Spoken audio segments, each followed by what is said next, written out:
ওরে বাপ রে বাপ, এ কি হচ্ছে? এ আবার কি করেছেন হিমি? জামার উপরে নাকি পানি পড়ে গিয়েছে, নাকি ফ্যাশনের নয় পাগলামি? একজন অভিনেত্রীর পোশাক যদি সমালোচনা আসে তাহলে বুঝতে হবে কিছু তো গোলমাল আছে।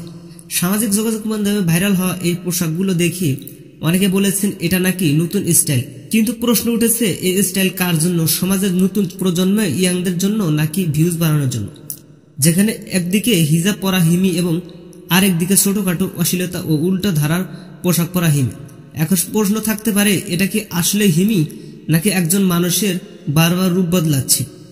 আমরা যেটা জানি, একজন সেলিব্রিটি হওয়ার জন্য প্রথমে যে কাজটা করতে হয় সেটা হচ্ছে যত ছোটখাটো পোশাক পরবে ততই বেশি পরিচিত পারবে। তাহলে সমস্যা শুধু হিমির না, সমস্যা আমাদের সবার।